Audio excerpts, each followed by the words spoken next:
Livro História de Santo Antônio de Pádua, escrito pelo Padre Antônio. Capítulo 16. Última enfermidade e morte do santo.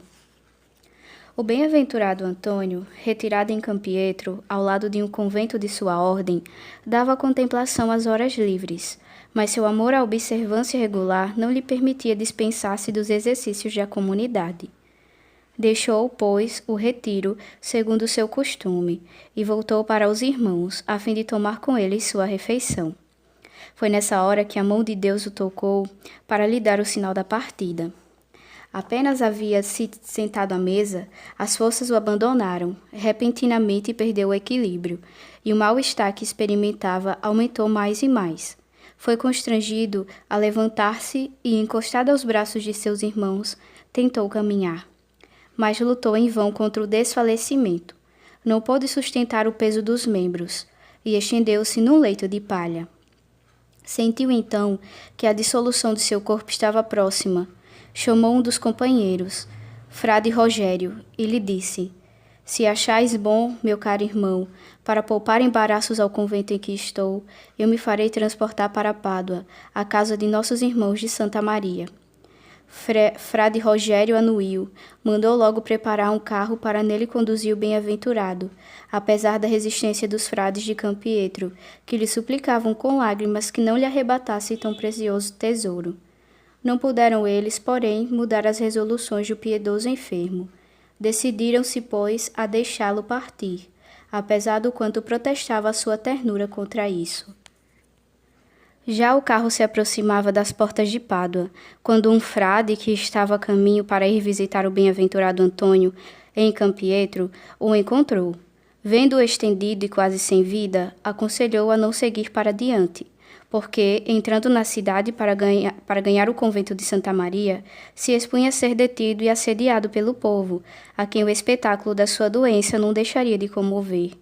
A atitude mais prudente era, a seu ver, recolher-se à casa dos frades que residiam junto ao mosteiro das damas pobres, de quem eram os diretores espirituais. O bem-aventurado aceitou o parecer e fez-se levar para lá. Apenas chegado, sua moléstia agravada provavelmente pela fadiga da viagem, tomou aspecto assustador. No momento reduziu-se à última extremidade. Ele repousou alguns instantes para dar às forças esgotadas o tempo de renascerem. Depois fez a confissão de suas culpas, com sentimentos da mais profunda humildade. A absolvição que recebeu, aumentando-lhe a vida sobrenatural, superexcitou por um momento a sua vida orgânica, pôs-se a entoar com voz clara o hino, Ó Gloriosa Domina. Era o canto do cisne. Quantas vezes, nos dias heróicos de seu apostolado, não fizera ressoar nos templos esse canto dileto. Agora que vai morrer, eis que o repete com particular acento de amor. Era, diz um historiador, a recompensa de sua eterna devoção aos mistérios da Virgem, principalmente para com a gloriosíssima Assunção. Ergueu então os olhos para o céu e teve por longo tempo o olhar fito nele. Como lhe perguntassem o que enxergava, respondeu: Vejo meu Deus. Entretanto, os frades que lhe assistiam, compreendendo que se aproximava a sua partida, pensaram em dar-lhe a extrema unção. Logo que o santo homem avistou o irmão que, segundo o costume da igreja, trazia o óleo dos enfermos, olhou fixamente e lhe disse: Eu possuo dentro de mim esta unção. Mas, ainda que não seja necessário que me a façais exteriormente, recebê-la-ei com prazer, porque será útil à minha alma. Recebeu, pois, a unção sagrada.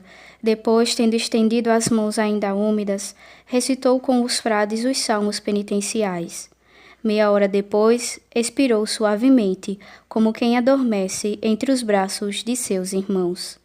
Assim é que esta alma santa, libertada da prisão de sua carne, se afundou no oceano dos esplendores eternos. A aparência do corpo era de um homem adormecido. As mãos, ressequidas pela febre e escurecidas pelo ar, ficaram alvas como a neve e coradas como no princípio de sua mocidade. Todos os seus membros tornavam-se flexíveis e tomavam a disposição que se lhes queria dar. Isto aconteceu no ano 1231 da encarnação de Cristo, no 13º dia do mês de junho. No entanto, os frades de Arcela quiseram manter em segredo o falecimento do bem-aventurado, pelo receio de que o povo se levantasse a tal notícia e afluísse em massa e tumultuosamente ao convento. Frustraram-se, porém, os seus esforços. As crianças de Pádua, como se animadas de espírito profético, foram as primeiras a ter conhecimento do fato. Saíram pelas ruas aos bandos a clamarem: "Morreu o Padre Santo! Morreu Santo Antônio!" Seus louvores eram o eco dos cânticos que os anjos entoavam no céu. Vendo subir aquela alma gloriosa, eram o prelúdio dos que a Igreja deveria, em breve, dedicar-lhe. Desde que a notícia desse golpe se espalhou, o povo deixou todas as ocupações e, sem mais cuidar dos meios de vida nesse dia, voou como um enxame de abelhas para o convento dos frades, que envolveu logo e, por assim dizer, pôs em estado de sítio. Os habitantes do quarteirão, que se chamava de Capodiponte, distinguiram-se por seu ardor em montar guarda. Mostravam um interesse particular em defender o corpo do santo, porque estava entre eles. Por isso armaram todos os jovens e os colocaram como sentinelas em torno do convento, para lhe guardar a entrada. No meio dessa confusão, só se ouviam lamentações e gemidos. Era um povo de órfãos que choravam a perda de seu pai, mas a dor das damas pobres excedia todas as outras. Elas estavam inconsoláveis de perder o amparo de tão grande homem, cujas luzes lhe esclareciam as dúvidas e cujas virtudes animavam sua fraqueza. Fizeram até diligências junto aos cidadãos mais consideráveis de Pádua, para o fim de lhe ser concedido o favor de conservar em seu mosteiro o corpo do santo. Infelizmente para elas, os frades de Santa Maria levantavam pretensões contrárias aos seus pios desejos. Sustentavam esses frades que a vontade do santo homem era que o sepultassem no convento deles. Invocavam o testemunho de um irmão a quem ele recomendara, ao morrer, que não se descuidasse de nada para que o seu corpo fosse transportado para a igreja de Santa Maria. Insistiam por isso vivamente para serem atendidos, até mesmo já se preparavam para levar o santo corpo. Mas os habitantes de Capodiponte opuseram-se fortemente, nem sequer lhes permitiram tocá-lo. Na mesma hora, dobraram os postos da gente armada, que velava dia e noite para que eles não levassem de surpresa o precioso tesouro. Então, os frades, não sabendo que partido tomassem, foram procurar o bispo de Pádua e lhe submeteram a questão. O bispo, convocando os cônegos, pediu-lhes o parecer, opinando muitos destes que se deixasse o corpo do santo homem na igreja das damas pobres. Mas o prelado, movido pelo que alegavam os frades, pronunciou-se em favor destes e deu ordem aos magistrados de Pádua para que lhes prestassem mão forte, a fim de se transportar para a sua igreja o santo corpo. Durante essas negociações, uma parte de Capodiponte inflamou-se e resolveu proceder imediatamente aos funerais do bem-aventurado. Os chefes do movimento não tiveram em consideração os magistrados. O arrebatamento deles cresceu, à medida que mais obstáculos encontravam. Para melhor triunfar, chamavam em socorro os amigos, e até os velhos entraram na campanha. Formaram todos juntos uma liga, juraram arriscar tudo e expor a própria vida, se preciso fosse, do que concordar a que se levasse o corpo do santo homem do lugar em que estava. Sucedeu então uma coisa admirável. Tão exaltados e resolutos estavam os revoltosos, que para mais assegurarem o êxito da empresa, muitos deles abriram mão de ódios velhos e deram tréguas a lutas internas que de há muito sustentavam, reconciliando-se e perdoando-se reciprocamente. Punham a isso uma condição única, a de ficarem unidos até o fim, para não deixarem sair do seu quarteirão o santo corpo. E, como temiam ciladas para que lhe o não roubassem, fizeram um conselho secreto em que decidiram levá-lo consigo eles mesmos. Os frades de Arcela, tendo escutado boatos do projeto, foram procurar os mais graves dentre eles pela idade e pelo bom senso, para lhes pedir que interrompesse a execução até a chegada do ministro provincial, que estava ausente, pois convinha deixar-lhe a última palavra em tão delicado assunto. Os revoltosos os acolheram bem e conformaram-se a esse conselho que lhes pareceu prudente. À noite, os frades despediram a multidão e fecharam as portas do convento, mas tendo cuidado de as fortificar, pondo-lhes ferrolhos e trancas de ferro. Ora, ao alvorecer, levantou-se nos ares um imenso clamor. O povo tinha voltado, possuído de um desejo que parecia irresistível de ver o corpo do santo. De fato, os mais ansiosos precipitaram-se com violência sobre as portas e as derrubaram. Depois disso, tentaram por 3 vezes entrar no convento, mas 3 vezes uma força invisível os impediu de transpor o limiar. Eles mesmos confessaram não saber o que pensar daquilo, pois tinham ficado como que petrificados ante as portas abertas. E ao passo que o interior do convento se achava resplandecente de luz, não tinham eles podido encontrar o caminho que para lá conduzia. No dia seguinte, pela manhã, o quarteirão de Capodiponte apresentava edificante espetáculo, que fazia correrem dos olhos de todos os lágrimas de alegria. Viram-se afluir da cidade, dos castelos e das aldeias da vizinhança, multidões inúmeras de homens, mulheres e meninos, que vinham venerar o santo corpo e se julgavam muito felizes de o tocar, de qualquer modo que fosse. Os que não podiam romper através das massas que obstruíam todas as avenidas do convento, apresentavam pelas portas e pelas janelas cintos, anéis, colares, chaves, braceletes e outros ornatos preciosos que se aproximavam do santo corpo, desde que haviam sido consagrados a seu contato, guardavam-nos como relíquias. Quando estava assim tudo suspenso quanto às resoluções a tomar por causa da ausência do ministro provincial, os religiosos, temendo que o calor da estação apressasse a decomposição do cadáver, encerraram-no em um caixão de madeira que depuseram no fundo de uma cova provisória, cobrindo-o de ligeira camada de terra. Espalhou-se logo entre o povo o boato de que o santo corpo fora roubado. Então, bandos de furiosos correram para o convento dos frades, armados de bastões e de espadas. Derrubaram as barreiras, arrombaram as portas, dirigiam-se precipitadamente para o lugar em que estava o santo corpo. Não a descansaram enquanto não descobriram o caixão de madeira que o continha. Em vão os frades lhes asseguravam que ele aí se achava realmente. A desconfiança deles era extrema. Anunciou-se finalmente a chegada do ministro provincial, que toda a cidade esperava com ansiedade. Os habitantes de Capodiponte vieram logo pedir-lhe, insistentes, que lhes deixasse o corpo do santo homem. Acompanharam de ameaças os pedidos, a fim de intimidar os frades, declarando estarem decididos a afrontar quaisquer perigos antes de cederem em suas pretensões.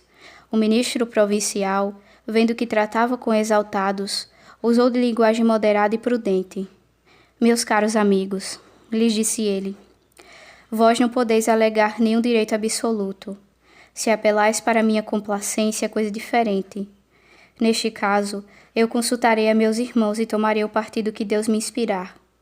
Por enquanto, e para banir do vosso espírito qualquer suspeita de fraude, permito que fiqueis de guarda ao convento em que repousa o corpo do bem-aventurado padre.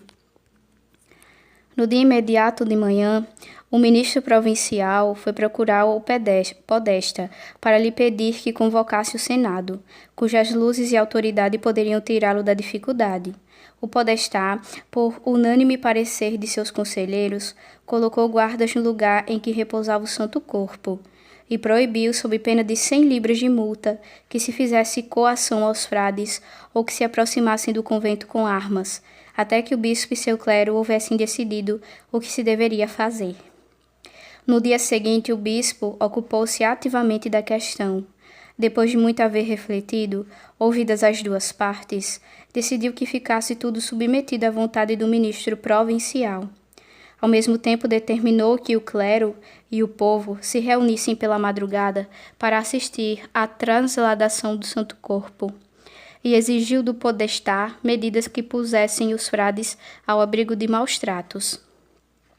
O podestá executou as ordens, mandou armar sobre o rio, no lugar em que banha o convento dos frades, uma ponte de batéis unidos por pranchões, a fim de surpreender os moradores de Capô de Ponte e prevenir alguma sublevação, enquanto se levava por outro caminho o Santo Corpo, mas a rapidez da operação não impediu que se apercebessem dela. Ficaram logo furiosos e derrubaram a ponte que se acabava de construir. Este golpe de astúcia, a despeito do êxito que tivera, exacerbou os espíritos em toda a cidade. Não havia quem não se considerasse ofendido por tão audaciosos projetos. Então os habitantes da outra margem pegaram em armas e marcharam contra os perturbadores de Capô de Ponte. Outro tanto fizeram estes, e esperaram a pé firme o combate que se lhes vinha oferecer, sem temor do perigo a que se expunham. A situação agravava-se. Os espíritos sensatos enchiam-se de sombrios pressentimentos. As damas pobres de Arcela não eram as menos assustadas, mormente quando elas se acusavam de ser a causa dos males que ameaçavam a cidade. Entretanto, o podestá não quis capitular ante a rebelião triunfante. Mandou convocar pelo arauto público todos os cidadãos para o paço municipal. Os habitantes de Capô de Ponte lá compareceram como os outros, mas o podestá reteve os presos, proibindo-lhes, sob as mais severas penas, atravessar o rio para voltarem ao seu quarteirão. O expediente surtiu pleno efeito. A rebelião estava vencida. Puderam-se, então, fazer os preparativos da cerimônia da transladação do Santo Corpo. Enquanto estas cenas, terríveis e tocantes a um tempo, se desenrolavam em Pádua, o bem-aventurado Antônio, adormecido em seu caixão, pagava às damas pobres a hospitalidade que lhe tinham dado com tanta devoção. Como estavam condenadas a se separarem dele, quis deixar-lhes, partindo, uma lembrança que fosse um consolo. Quando a Arca da Aliança avançava pelas estações do deserto para a montanha de Sião, parou na casa de Obedom, e deu felicidade a Obededom e a toda a sua família. Aquele que Gregório IX chamara Arca do Testamento ia-se também para o seu templo, pelo caminho abençoava aqueles que lhe vinham ao encontro. Um dia, enquanto seu corpo estava exposto à veneração dos fiéis, uma irmã da Ordem das Damas Pobres aproximou-se com respeito e, cobrindo-lhes as mãos de beijos, rogou-lhe que obtivesse de Deus, por seus méritos, enviar-lhe neste mundo todas as penas de que seus pecados eram dignos, a fim de ser dispensada dos castigos expiatórios da eternidade.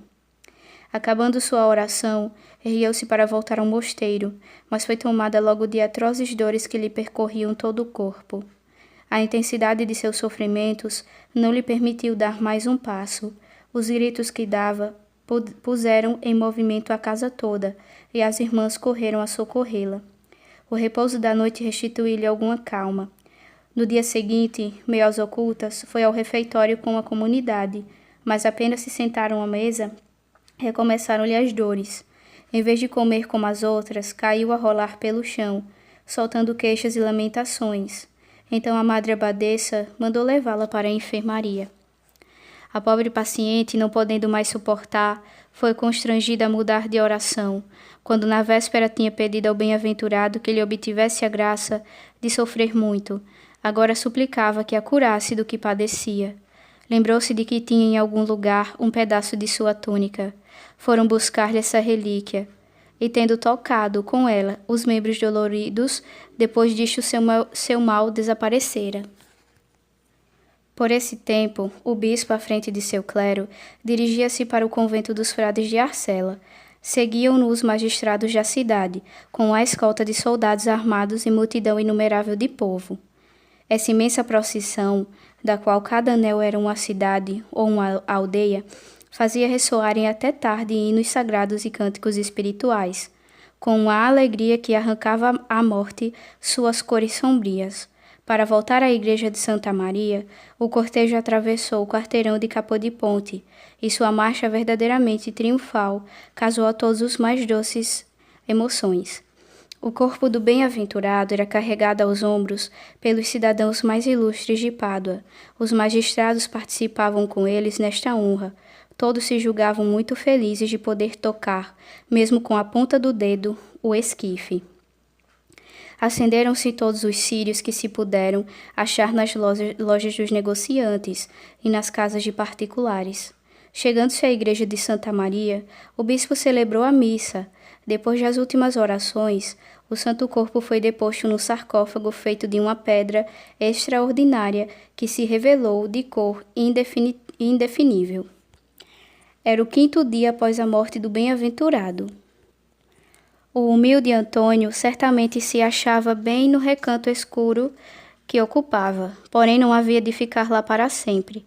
Em breve Pádua o retirará de sua tumba modesta para o sepultar num templo magnífico, levantado em disputa pelo reconhecimento da terra e pelos milagres do céu.